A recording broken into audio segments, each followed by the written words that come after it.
Hello students. तो हमारा आज का थर्ड टॉपिक है फ्रिक्शन। इंजीनियरिंग मैकेनिक्स में 2005 जो सब्जेक्ट कोड है उसमें आज हम पढ़ेंगे फ्रिक्शन या घर्षण। तो सबसे पहले हमें पता होना चाहिए कि फ्रिक्शन आप लोगों ने सबने सुना होगा कहीं ना कहीं, घर्षण या फ्रिक्शन अपनी डे टू डे लाइफ में।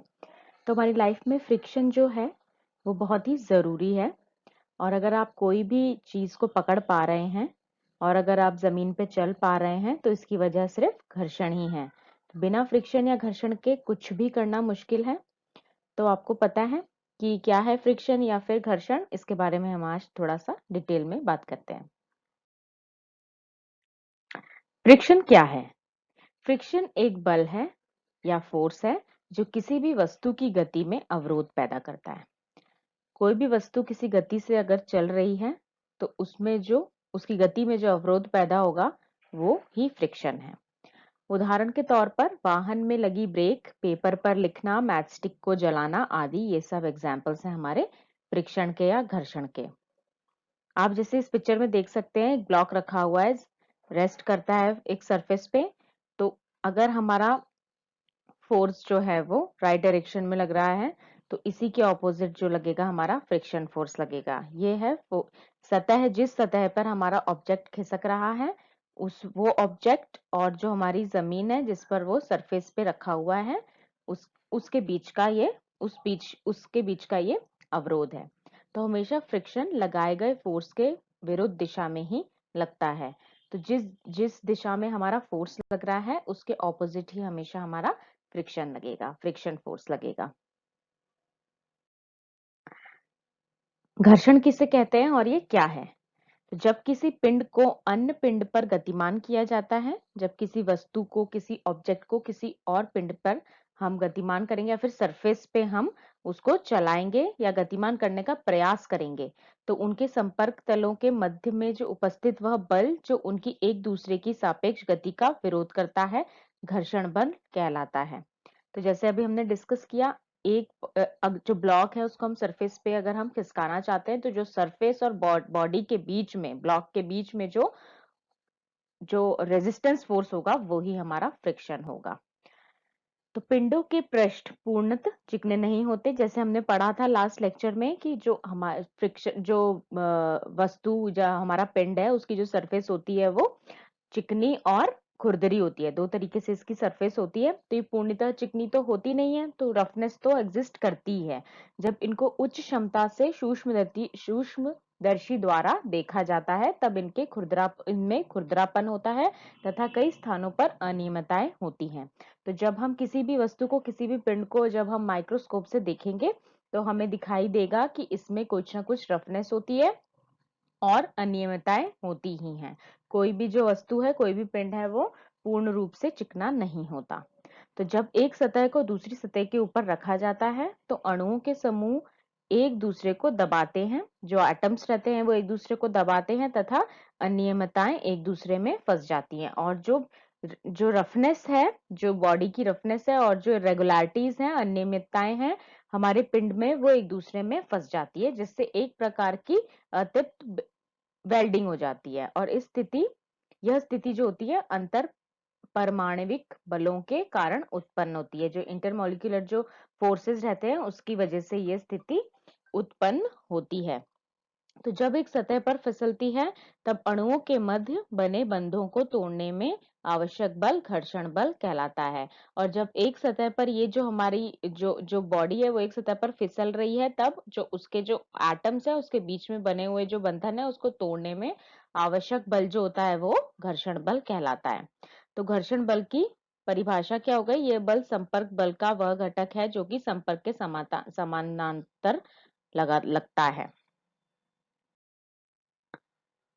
जब दो वस्तु एक दूसरे के संपर्क कांटेक्ट में हो तथा उनके बीच अपेक्षिक गति रिलेटिव मोशन हो तो उनके बीच एक ऐसा बल कार्य करता है जो उनकी आपेक्षिक गति रिलेटिव मोशन का विरोध करता है। यही विरोधी बल जो होता है घर्षण बल या फिर फ्रिक्शनल फोर्स कहलाता है। जिसे हम मोटे मोटे शब्दों में कह सकते हैं कि घर्षण बल के कारण ही वस्तु में गति का विरोध उत्पन्न होता है। अगर गति किसी एक पर्टिकुलर गति से हमारी वस्तु चल रही है तो उसमें जो विरोध उत्पन्न होगा वही घर्षण बल कहलाता है। मान लो कि अगर एक फ्रिक्शनल फोर्स नहीं है, अगर फ्रिक्शन फोर्स एग्जिस्ट ही नहीं करता तो हम पृथ्वी पर नहीं चल पाएंगे। अगर घर्षण होगा नहीं तो हम फिसल जाएंगे, सड़क पर गाड़ी नहीं चल पाएगी, हम लिख भी नहीं पाएंगे, हम बोल नहीं पाएंगे, और अगर गलती से कोई गाड़ी चलने भी लग जाए तो फिर उसको रोकना असंभव हो जाएगा अगर घर्षण नहीं होगा तो एक तरह से हम कह सकते हैं कि बिना घर्षण या फ्रिक्शन के कुछ भी करना नामुमकिन है, बहुत ही मुश्किल है।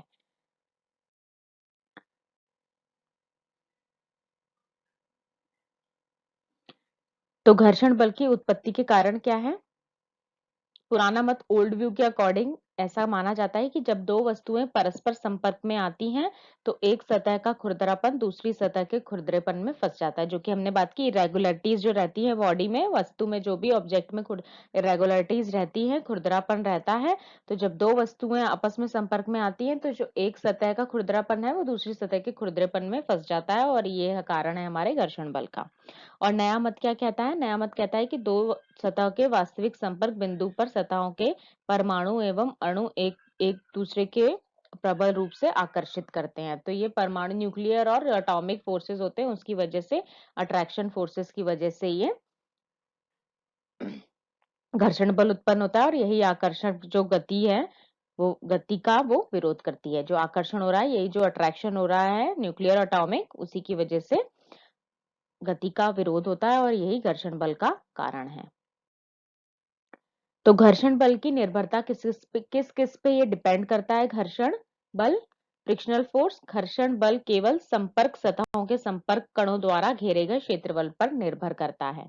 जो संपर्क सतहें, जो भी कांटेक्ट में सरफेसेस हैं, उनके जो संपर्क कण हैं, जितने एटॉमिक एटम्स जो है संपर्क में है, कांटेक्ट में है, उतने उन कणों द्वारा घेरे गए जो एरिया है, क्षेत्रफल, उस पर ही डिपेंड करेगा। और स्थैतिक घर्षण F को छोड़कर घर्षण बल अविलंब प्रतिक्रिया बल N पर भी निर्भर करता है। तो एक जो हमारी एक force is directly proportional to N। तो इसका एक इससे हम डिराइव कर सकते हैं F is directly proportional to, जैसे आप चित्र में देख सकते हैं, यहाँ पे एक ब्लॉक जो है वो रेस्ट करता है फिक्स सरफेस पे। ब्लॉक मान लिए हमारा ये ब्लॉक है, तो यहाँ पर हम देख सकते हैं ये W ग्रेविटेशनल फोर्स हो गया, ये रिएक्शन फोर्स R हो गया, ये यहाँ पर हमारा फ्रिक्शन फोर्स है, और ये हमारा P जो लोड है हमारा, इधर हमारा मेन फोर्स है। तो F is directly proportional to R, तो F is equal to mu R, और जहां पर म्यू क्या है? घर्षण का गुणांक कहा जाता है, कोएफिशिएंट ऑफ फ्रिक्शन कहा जाता है। ये संपर्क में आने वाली सामग्री के प्रकार पर आधारित घर्षण की माप है, इसीलिए घर्षण का गुणांक क्या होता है? Mu, coefficient of friction is equal to F divided by R।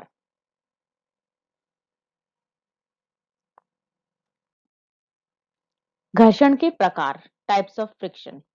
तो घर्षण या फ्रिक्शन संबंधी घटनाओं के विस्तृत अध्ययन के पहले हमें विभिन्न घर्षण के प्रकार या फिर टाइप्स ऑफ फ्रिक्शन के बारे में पता होना चाहिए।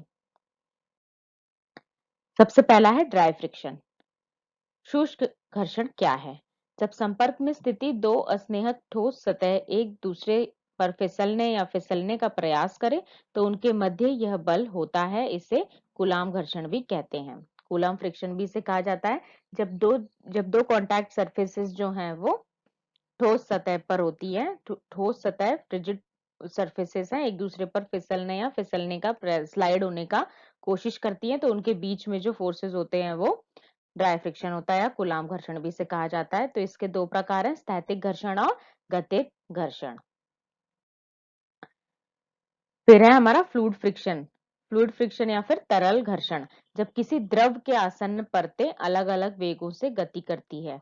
द्रव मतलब अपने फ्लूइड है, फ्लूइड की अलग अलग परतें जो है अलग अलग वेगों से, अलग अलग वेलोसिटी से गति कर रही है, तो इनके बीच में घर्षण को श्यानता घर्षण कहते हैं। तभी कोई ठोस वस्तु किसी तरल पे गति करती है तो तरल से उत्पन्न घर्षण को श्यान बल कहते हैं। जब ठोस वस्तुओं में आंतरिक घर्षण बल, इंटरनल फ्रिक्शन फोर्स, जब ठोस वस्तुओं में अपरूपण होता है तब उनके विभिन्न भाग अंदर ही अंदर एक दूसरे पर फिसलते हैं तथा घर्षण बलों का एक निकाय बनाते हैं, जिसमें जिसे हम आंतरिक घर्षण कहते हैं, इसमें सदैव ऊर्जा की हानि होती है, हमेशा एनर्जी का लॉस होता है। जब ठोस जो भी रिजिड वस्तुएं आपस में आरूपण उनका रूप में चेंज आता है, तब उनके विभिन्न भाग जो होते हैं अंदर ही अंदर एक दूसरे पर स्लाइड करते हैं, फिसलते हैं, और तथा वो जो हम उस टाइम पे जो घर्षण बलों का एक निकाय बनाते हैं, जिसे हम इंटरनल फ्रिक्शन कहते हैं, और इसमें हमेशा एनर्जी का लॉस होता है।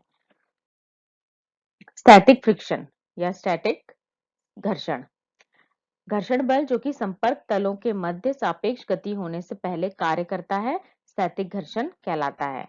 संपर्क जो तल हैं उनके बीच सापेक्ष गति होने से पहले, मूवमेंट होने से पहले, स्लाइड होने से पहले जो फ्रिक्शन काम करता है उसे हम स्थैतिक घर्षण बल कहते हैं। इसकी प्रकृति स्वतः समायोजित होने की होती है। स्थैतिक घर्षण का संख्यात्मक मान उस बाह्य बल के बराबर होता है जो वस्तु के सापेक्ष गति प्रदान करने की चेष्टा करता है। स्थैतिक घर्षण का अधिकतम मान सीमांत घर्षण कहलाता है, लिमिटिंग फ्रिक्शन। गतिक घर्षण, गतिक घर्षण का अर्थ है यदि वस्तु आपेक्षिक गति कर रही है तो इसकी आपेक्षिक गति का विरोध करने वाला घर्षण गतिज घर्षण कहलाता है। गतिक घर्षण का मान सदैव सीमांत घर्षण से थोड़ा कम होता है। इसका मान भी n पर ही निर्भर करता है। इसका मान वस्तु की गति के प्रकार पर भी निर्भर नहीं करता क्योंकि यह नियत होता है। इसका संख्यात्मक मान होता है Fk is equal to mu k N. यहाँ म्यू के गतिज घर्षण गुणांक है।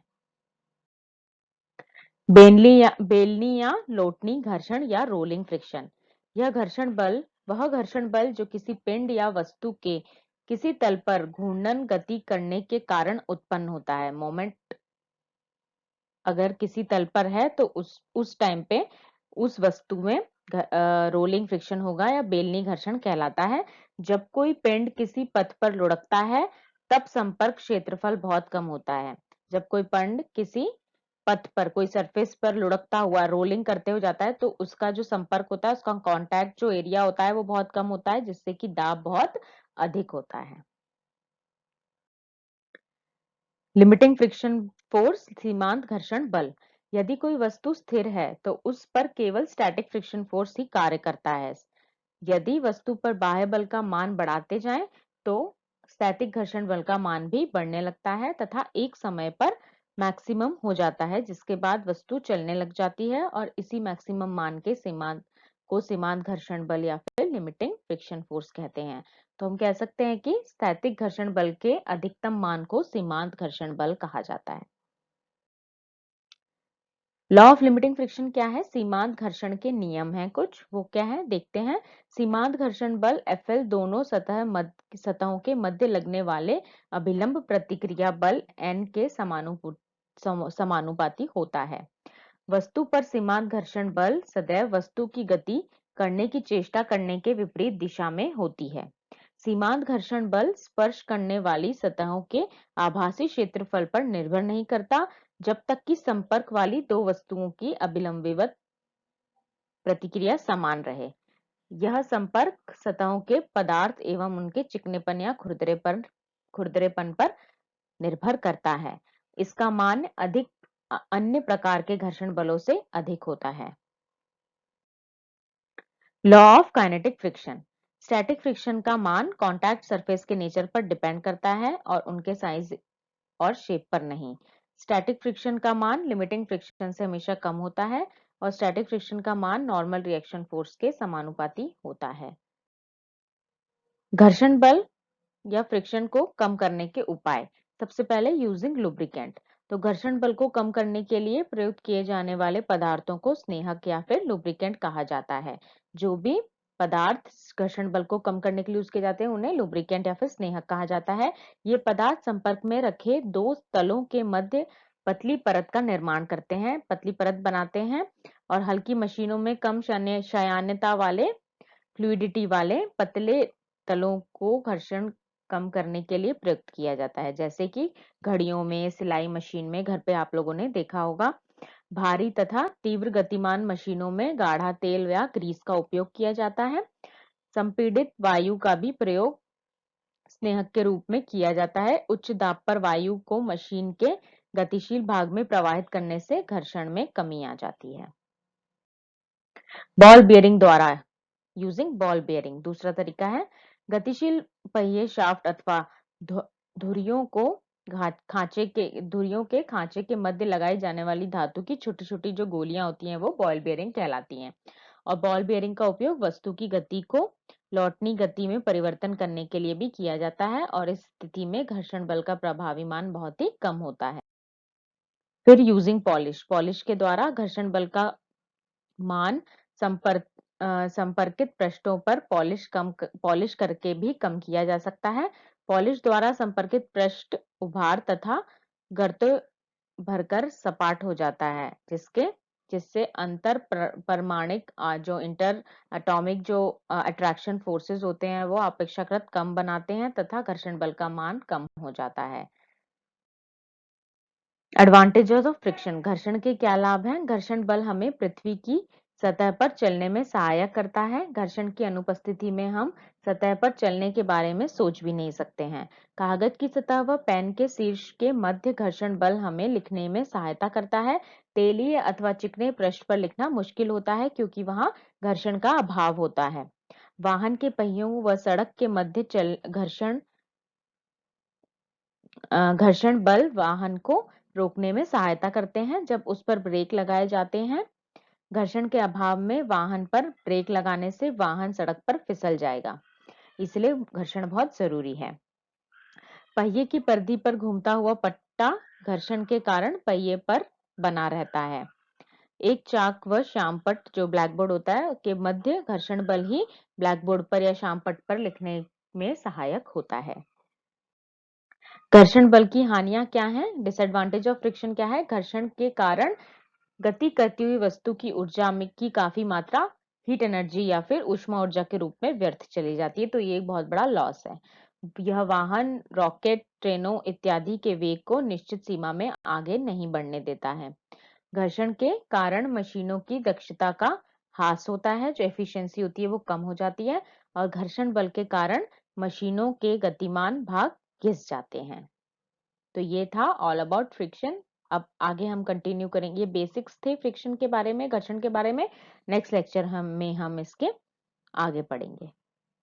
Thank you.